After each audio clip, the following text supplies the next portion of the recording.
Ay, baka putangin ang mga Chinese na to. Ayun sa isig mo pagpipin. Tangina nyo, hindi tayo naglalaro dito, hindi tayo nagpamataya-taya. Kung wala yung magawang matino, putangin na magsibalik na kayo sa China. Tangina mo. Pipin-pin ka, layo. Alam ko ang moralya, tangina mo. Ipipin mo dito sa may City Hall. Pero magago, tapos ikaw paggalit, tangina mo. Wala kang magawang matino sa Pilipinas, buwi ka ng Chinese Cup, putangina ba ha? Tanginan to. Bobo ang puta. Sarap po niya tan eh. Galit pa eh.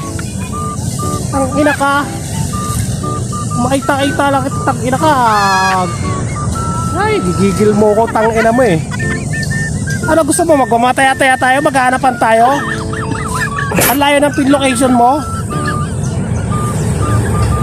Tingnan mo.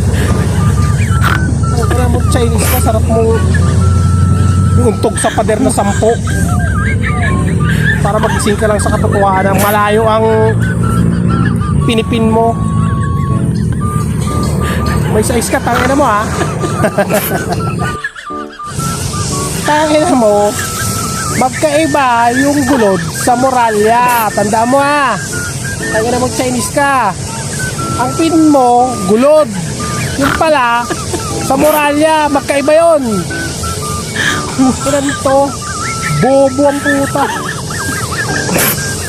Moralya pala yung pupuntahan, tapos ipipin mo, gulod. Hindi ka ba naman gago?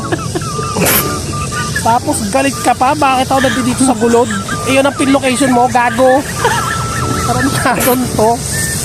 Sarap mong iuntog ng 10 sa poste eh. Para malaman mo pinaggagawa mong tarantado ka eh.